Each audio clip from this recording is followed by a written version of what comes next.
Meet Bear, the kind of guy who's been hopelessly in love with the same friend for years, but never once said it out loud. Maybe you know someone like him. Bear is too terrified to confess his feelings to his longtime crush.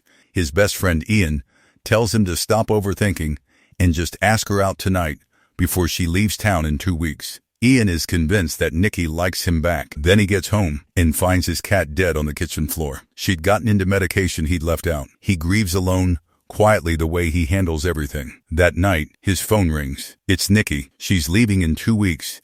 She has something she needs to tell him, and she's running out of time to say it. Bear says no. At the very last second, he changes his mind and drives toward the one place that might change his life. On the way, he stops for a gift, a necklace. Something small and safe. Then something strange catches his eye. A small, fragile twig, twisted like a piece of dried branch. A wish willow. The shopkeeper's face darkens as Bear picks it up. Most people who buy one end up regretting it. Bear laughs it off and buys it anyway. At trivia night, Bear tries to forget his grief, but the clock is ticking. Nikki is leaving in 2 weeks. Walking her home, he finally gears up to confess his feelings. But before he can speak, she shatters his world, admitting she has a crush on someone else. Alone in his car and completely heartbroken, Bear snaps the wish willow. He wishes for Nikki to love him more than anything else in the world. I wish Nikki Freeman loved me more than anyone in the fucking world. Nothing happens. No magic. Disappointed, Bear sighs and accepts it was stupid until he looks up and sees Nikki standing outside her house, frozen, completely still, simply staring at him. She tells him her dad is dying, that she can't be alone tonight, and asks him to stay close. Bear thought his lonely nights were over. He had no idea he just traded a broken heart for a living nightmare. Bear takes Nikki back to his apartment. That night, things turn intimate until she suddenly pulls back, sharp and frightened. What the fuck? The moment dies instantly. Long after she's asleep, Bear sits at his computer, searching everything he can find on the wish willow. The internet gives him nothing solid. Next morning, he wakes up to an empty bed. He finds her in the kitchen, crouched over his dead cat, performing a quiet, twisted ritual over the body. He doesn't ask questions. Deep down, he tells himself grief affects everyone differently. They leave for work in dead silence. Bear is losing his mind. She's acting completely unhinged, but he's too terrified of losing her to speak. He keeps the wish willow a secret. That night, Nikki shows up at his door, completely normal, telling him she likes him back. Just like that, Bear's lifelong dream comes true. But he has no idea the nightmare has just begun. For weeks, he gets everything he ever wanted. Movie nights, quiet dinners, morning coffee. But underneath the romance, something feels empty. One evening at dinner, Bear casually asks about her father's cancer. Nikki barely reacts. His phone rings. It's Ian. Bear ignores it, but it rings again. The truth explodes. Her father isn't sick at all. He's fine. Bear returns to the table, changed. Did your father actually have cancer? She laughs. A cold, lifeless laugh, saying no over and over again. Oh, no, don't do that! Next morning, she's folded in the corner of the room. Why don't you love me? Later, he notices his hair is shorter. She cut it while he slept. He begs her to stop. She smiles a beat too long, kisses him, and says she loves him. When he tries to leave, the front door is taped shut. He tears the tape away and forces it open. At work, Bear is a wreck. Ian catches him outside. The relationship is destroying both of them. Ian suggests a simple boys' night, just the two of them. Bear agrees immediately. He races home.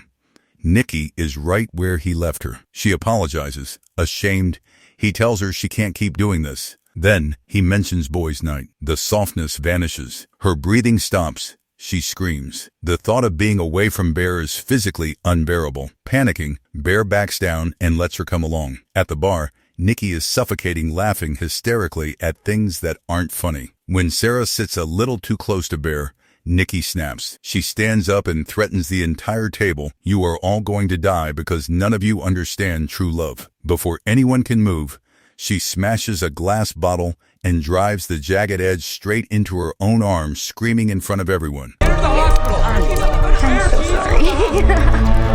He takes her home. Inside the apartment, Bear begs her, please, just be Nikki again. She looks confused for a second. Then she smiles. I'm your freaky Nikki now. Bear breaks. He tells her they need space. Nikki screams in absolute despair. She slowly walks backward into the bedroom, her joints bending in unnaturally wrong ways. Bear stands frozen. Everything goes quiet. When she steps back into the hallway, she barely looks human. Her skin is pale. Her eyes are sunken. Tears fill Bear's eyes as the terrifying truth hits him. This isn't creating love. It's consuming Nikki piece by piece. He wakes up hours later with her asleep in his arms. His phone buzzes a message from Sarah, "Come now, or I'm coming to you." As he slides out of bed, her eyes snap open. But the voice coming out isn't the entities. It's Nikki. The real Nikki. Begging him, end it, before the other one wakes back up. He sneaks outside to meet Sarah. Sarah drops another bombshell. Ian was sleeping with Nikki for months. The affair was ongoing. Before Bear can react, the car window shatters. Nikki is inside. She slaughters Sarah on the spot. Nikki turns to Bear, completely composed. "This was your wish. Your fault. Now help me fix it." Trapped, Bear helps hide Sarah's body. Staring at his blood-stained hands, he knows he needs answers now. He races back to the shop, screaming at the shopkeeper who sold him the wish willow. The shopkeeper delivers the fatal rule: the wish cannot be undone by the person who made it. Only someone else, someone who genuinely wants her free, can use the last one. Bear sprints to Ian, throwing the wish willow onto his table. Bear used the first wish to start this nightmare, which means there are only 2 chances left to fix it. Bear spills everything. The cursed wish, the unhinged obsession, Sarah's murder, everything. Ian stares at him, convinced Bear has completely lost his mind. Bear desperately shoves the branch toward him. "Please, just snap a twig and wish Nikki free. That's all." Ian laughs it off as a sick joke. He reaches out, snaps a twig anyway, and mockingly wishes for $1 billion. Just like that, the second wish is completely wasted on a joke, leaving only one single final twig left on the branch. Bear races home. But Nikki isn't waiting calmly this time. Nikki is hysterical, screaming into the empty room. You love me! Stop.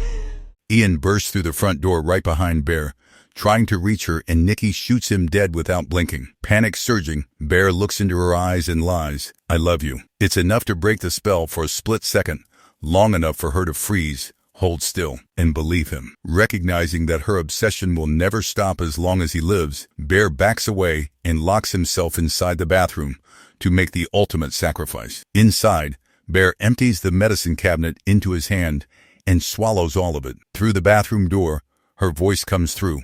Soft, unnatural, almost sweet. Everything is fine. She steps inside. They get one quiet, eerie moment together before the overdose takes him. He collapses to the floor. And the exact moment his heart stops, Nikki feels the curse lift. She comes back to herself all at once, waking up from the fever dream. She finds herself sitting in the carnage of everything she doesn't remember doing, surrounded by the corpses of the people she loved. Bear got exactly what he asked for. She loved him more than anything in the world. He just didn't wish for the version of her that could survive it.